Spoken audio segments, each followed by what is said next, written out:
Greetings, ad labbers and friends and family who were forced into watching this episode. Welcome. This is episode 3 of the Incubator. I'm Sahiti, I'm a senior, and I'm the VP of Copy at AdLab. Hi, I'm Carly. I'm a senior, and I'm one of the Associate Creative Directors of Copy at AdLab. Hi, I'm Sophia. I'm a senior as well, and I'm the VP of Art at AdLab. And we're going to talk a little bit about storytelling and advertising, brand partnerships, and a lot more. Work that worked, maybe work that didn't work. We're going to be talking about different elements of storytelling, some art-heavy ads, some more copy-heavy ads. We're going to be talking about ads that we think have really resonated with us versus ads that kind of felt, we think, maybe strayed away from the brief. People don't realize that advertising campaigns really stray from strong insights about other humans. So definitely focus on, brand voice, conveying what the brand's message is and speaking as if you were the brand. You can't just switch up a total tone from one campaign to the next. Mm-hmm. Shout out to our amazing professor, Doug Gould. Gotta give him a little shout out because another thing that makes such a great ad campaign is starting off with an overall concept and not an execution. So you got to start at the palm and not the finger. The fingers are the executions. The videos never come in with a video, concrete ideas based off the strategy. And we're going to be diving deeper into that today. Yeah. Well, and when you have a good concept, the executions kind of just keep coming. Mm-hmm. It's really broad. It's really open. It works for a lot of different things. So we're going to be showing some of those campaigns that have really good executions and then some that kind of miss the mark in our Slay or Nay section. So excited to dive into that. So this section of the podcast, we're going to be going into some slay and nay advertisements. And one slay campaign is Progressive. Shout out Arnold right here in Boston. Dr. Rick, don't become like your parents for Progressive. Amazing ad. It's just so funny and there's such good strategy behind it. And that's one thing that really makes an amazing ad. It's so relatable. No one wants to become like their parents. All parents do cringy things that might embarrass us. But as we get older, a lot of people trend towards becoming like their parents. And Progressive does a great job of conveying the story with their character, Dr. Rick. And then at the end, they just send the message straight. Progressive can't help you not become like your parents, but they can help you with your insurance. So amazing campaign, great storytelling, a lot of humor incorporated, which I am always leaning towards making humorous campaigns. I feel like they picked niche things too. Yeah. The most random things that you would never think of, but you're always opening a PDF. Mm-hmm. Niche things, but niche things that relate to almost all parents across the board. For sure. Our next Slay campaign that I really enjoyed from an art direction standpoint was a campaign called IKEA Real Life. It was from Publicis in Spain in 2019. But basically they took a bunch of iconic movie sets, Friends, Stranger Things, I believe The Simpsons, and they remade their living rooms with IKEA furniture and they put the prices on them like they were in a catalog that you were looking at. But it was cool. The tagline was for real families. So it kind of brought it into the real world. But people could purchase the furniture from the actual TV shows from IKEA. So I thought that was pretty cool. Just cool visuals overall. Some campaigns work with a lot of copy and simple art, and this one opposite. That one line just really brought it all together. Yeah. And the art, I feel just really connected everyone. Yeah. Because people love those shows and they're I could have the same couch that Bart Simpson sat on. It's also a clever way to hide an ad in it's because a set is kind of like an art piece. Yeah, but they're kind of hiding. This one great thing about this ad is, and why it's a slay, is because it doesn't feel like an ad. It feels like you're looking at a catalog or from you're the in Friends IKEA. set. From a fan perspective, it's cool too because I feel I take inspo from just any sort of media, whether that's interior design or just visual art. I feel it's kind of a cool example of that. I mean, the only thing that would have made this ad better is the Swedish meatballs from IKEA. Somehow incorporated. Literally. They should have put them on the living room table or something, steaming. All right, so this next ad is an example of work that doesn't really quite work. It's definitely a nay. It's an ad by Dove, and the visuals are just models wearing shirts of their own skin color. And a woman with a darker skin tone is first, and she like takes the shirt of her same skin color off to reveal someone with a lighter skin tone. It was supposed to be like take a body shower with Dove. I think it was their scrub. It was for their shower scrub, but it's just really tone deaf. Yeah, it says ready for a Dove shower. Because if you're kind of talking about, scrubbing your body and then having models change skin tones, it's not exactly PC. This is one of those situations where I'm wondering, like, how did this make it past the creative director? Yeah. Did no one see the problem? I could see this coming up in like a first round of brainstorming, but I don't know how this ever actually made it to being produced. And they thought that this was a smart way to showcase body wash. I guess that it's maybe awkward to show someone showering on an ad. That's a little bit more intimate, but they've done that. Exactly. That's why I'm like, what? Why was this? Soap. Why was this the creative solution? Because it just doesn't really make. It doesn't make sense. It also doesn't make sense that their shirts match their skin tone. They also that's kind of what visually emphasizes it for me. Yeah. Is like you're taking something off. Exactly. It's almost like you're shedding your own layer. They also bring up like dermatologists in the caption. So I'm like, that's just like a whole other ballpark of like. It wasn't in the ad. What does that have to do with people of different skin tones? Like, but there's no really tagline to tie like the point of this together. Like, I don't get where their thinking is coming from. Like, there's no overall. They should have thought of something more creative, like "Don't be afraid to get dirty," and then gone that route of like maybe people having. Copywriter. I don't know. Yeah. Like, I just like there's so many other avenues that they could have explored with this that I'm like. Huh? I don't know. Very problematic. It was definitely a no-brainer for sure. Luckily, more of their recent ads have been more about like female and body empowerment, like self-confidence, which are very important topics. So I'm glad the brand has been like straying in a more positive direction tonally. Yeah. But like, damn, big nay from me. Yeah.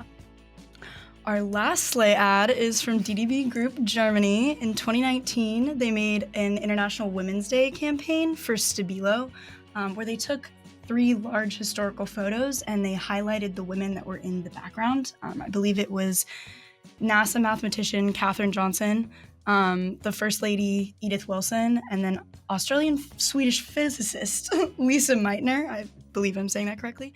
I love the play on like we're highlighting them because these women have been underrepresented in society, but you're physically highlighting them with the highlighter. Like whoever came up with that visual, like chef's kiss, that was genius. I also like the name, like highlight the remarkable. I just think that's fun. The copy was overall really well done. I feel like the fact that it's also a black and white photo, and then the highlighter is so like jarring on the black and white photo. Highlighting a scene from the past was also kind of a cool choice instead of like a color photo from like a couple years ago, because these issues still exist. But and just going into storytelling, like this is such an amazing ad because the best ideas in advertising are the ones that are simple. Like the concept is simple and then the creative just takes it further. This is definitely like a precedent that I think ad labbers should be following. Anyone getting into advertising, like start out with a simple concept. It'll definitely make a strong ad in the end. Yeah, it's also so repeatable. Like you can fire off like hundreds of these.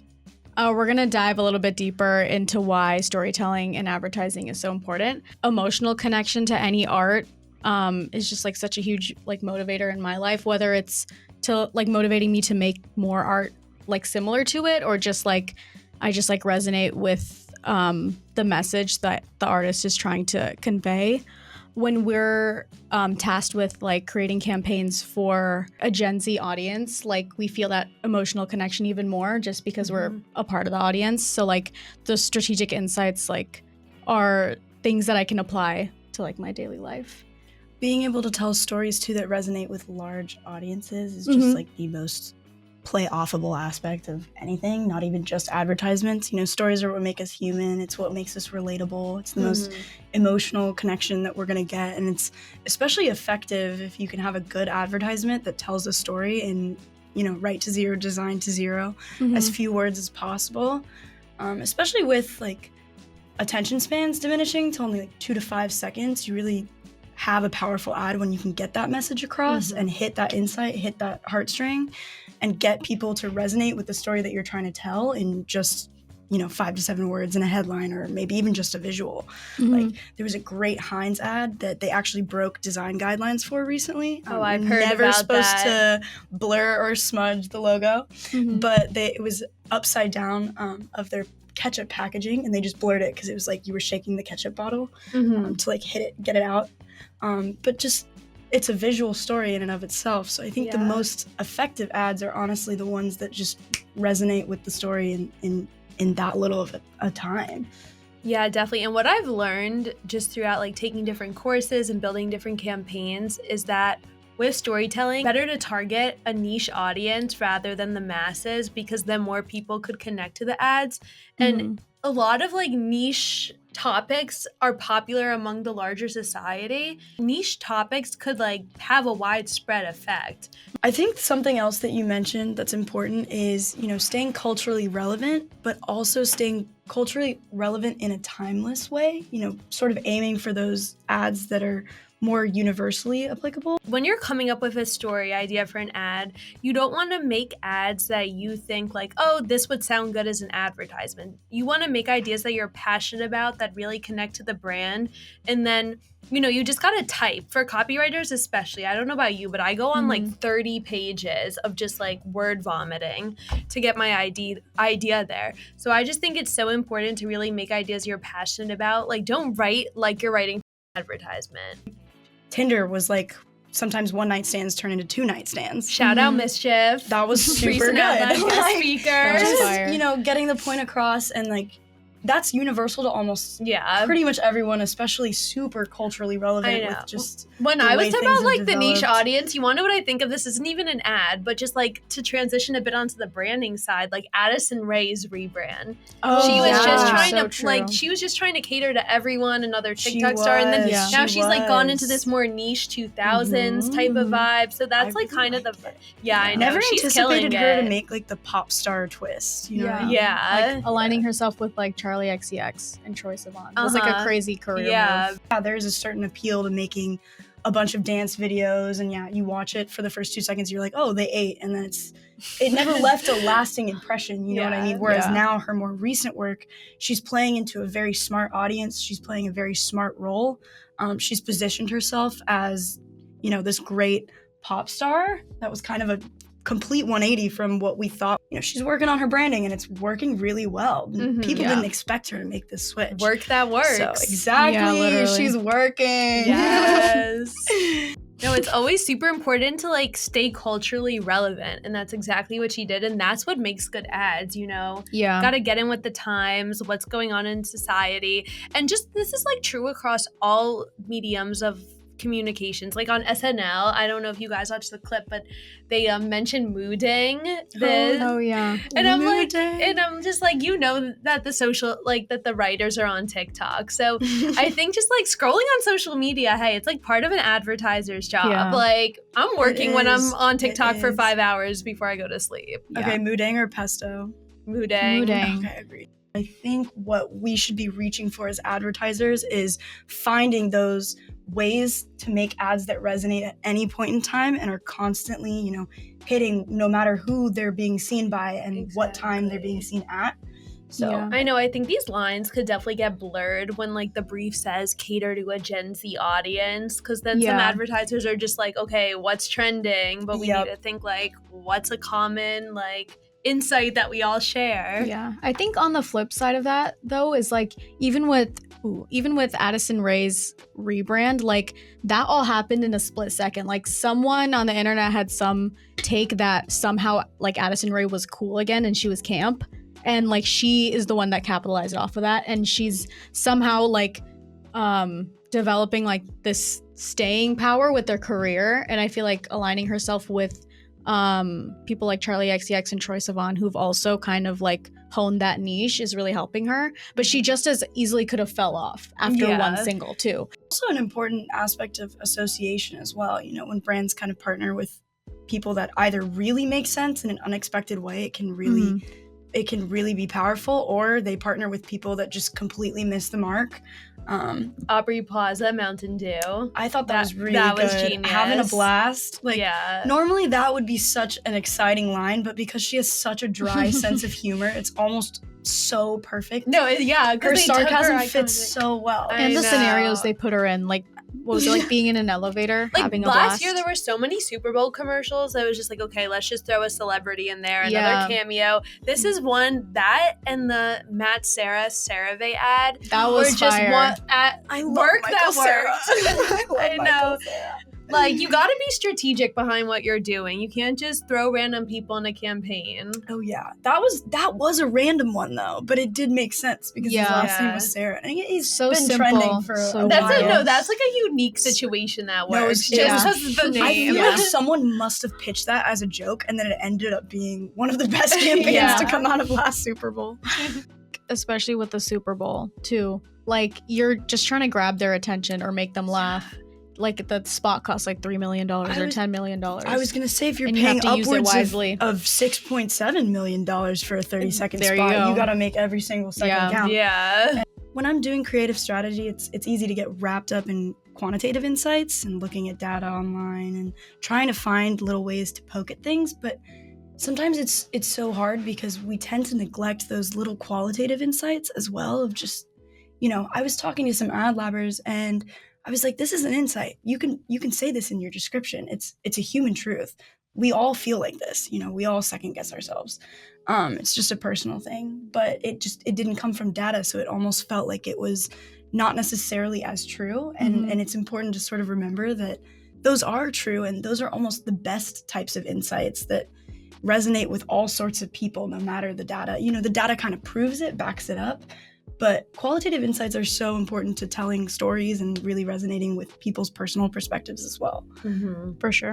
Some campaigns I just really connect to are the ones that are like, yes, I think that way. Like, not like the data proves this, so I should act this way, but oh my God, like, you just described what I've been feeling and didn't even know I've been feeling. Yeah. That's when you've hit a good insight. Yeah. I think sometimes also the quantitative leads you to the qualitative insight. Like, a lot of times the numbers back up like what we're all really feeling, like, in our heart. The most important insights are honestly the ones that you play into that sort of stop people in their steps whenever they're seeing your ad, because that's when, you've caught their eyes. We're always searching for people's eyes. We want to get their attention on us or our work. It's almost more striking to find those personal moments to play off of. I've recently finished a campaign for Polaroid that's been super fun, and the brief was basically to position Polaroid as the go-to option for taking a photo for a Gen Z audience. And it was kind of tough because we have our phones and the camera capabilities just keep getting better each year. So that was a super fun riddle to kind of solve. And we kind of played into that emotional aspect, and storytelling was a huge part of our campaign. It was basically, we had to tell a story with every single execution. And at the end we had this activation, and the copy on the activation read, "It's always ad space and never a photo wall." And I think that was genius. That was kind of off the insight that everyone has a Polaroid. Have you photo seen wall. that? They had a blank billboard with just a thing saying what was it? It's always ad space and never a photo wall, and then there's and then Polaroid you can put camera. your Polaroids on the photo and then eventually wall, it gets filled up. It's technically a Polaroid ad because it's advertising itself. Yeah, that was brilliant, Sahiti. Thanks, Carly. Yeah, a recent campaign I've worked on that has been super fun is a campaign for Heinz jalapeno ketchup. And the brief asked, make Heinz jalapeno ketchup the #1 breakfast condiment for Gen Z and millennials. I didn't feel like I was writing ads, which is exactly the goal. I felt like I was writing comedy spots because we personified the ketchup to have a spicy personality since it was a spicy ketchup, and just she's confident and spicy. She brings the heat. Oh, honey, I don't do mild. Yeah. What was the one that was me? That's just toast. I'm not the condiment on the whole meal. Yeah, I love that one. You don't just have to focus on the bare bones. Really try to think out of the box, because that's the way we're going to make ads that the industry further? Well, I'm not in portfolio anymore, but when I made my favorite campaign, I would say, that I've ever worked on. We were asked to sort of get kids outside because they're not really learning about the world. They're not exploring since they've just been given phones at age 12, 13. And this is kind of a good example of where we got that quantitative insight to spin off into something more qualitative. So we found that, 70% of kids have phones by age 12. The power that technology has actually can be leveraged to get them outside. So we thought of a spin-off of Pokemon Go, and we turned it into Pokemon Grow for them to learn all about sorts of like vegetables, fruits, just in everyday life that they weren't really learning about.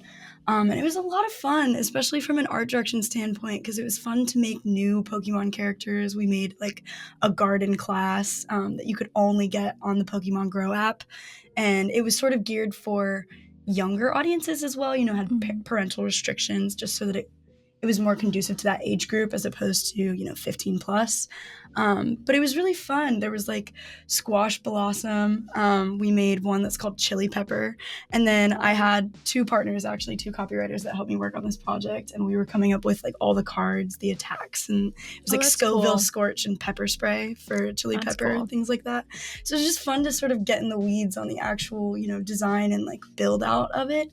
But spin off and like create something that could potentially be a solution to a very real problem. And the art in your campaign was amazing too. You guys replicated the whole Pokemon scheme so well while also telling an important message. Thank you. Well done. I also think it's like a unique audience. Gen Z is like kind of shoved down our throats, which gets kind of repetitive. And then the minute that we're faced with another audience to cater to, we're just like, it's like crickets. Like we don't know what we're doing. So I think that's cool that you like took the leap and kind of broaden the audience a little bit. I think that's smart. The ads that brands are currently making are either playing into, multiple generations and leaving that lasting impact, but I haven't really seen anything that, resonated with our generation specifically that I feel like could be timeless. You can't just be like pulling insights from your own personal perspective, because I think as creatives we kind of get lost in that a little bit, and we kind of have tunnel vision when it comes to kind of our creative point of view, and that sways. Obviously it's gonna like affect what our campaign turns out like, those larger insights, and just going back to strategy and making sure like you really nail the brief is like so important. Yeah, a brief's a writer's best friend. Oh, so true. There's also like a lot of ego with being creative too. Yes. Like I think we've all probably experienced it where we're like, this makes sense because but it's not sort of really pigeonholing your perspective. But strategy. Brands also, I think, sometimes think that they can just leverage their name and survive off of that alone. Some can, straight up. The Kendall Jenner Pepsi ad begs to speak differently. You can't rely on your brand name, because you see these small shops are pushing themselves so hard to really be creative and do things differently, and now we see them on the rise. So the hard work really pays off. For sure. Okay, guys, this has been fun. So, just remember, storytelling is essential to effective advertising. If you can't emotionally connect on some level, not a good ad. Gotta follow the brief, stick to the basics. It's been super fun to kind of dive into storytelling and advertising and go through all of the campaigns and examples that we've talked about today, and also like our own personal experiences in the campaigns that we've worked on. It was also fun to see sort of, which campaigns we each brought to the table and like which ones resonated with each one of us. Yeah, definitely. Thank you for tuning in. Like, comment, subscribe. We love to see you all in the comments, and we'll be getting some Chilean sea bass after this. If you know, you know.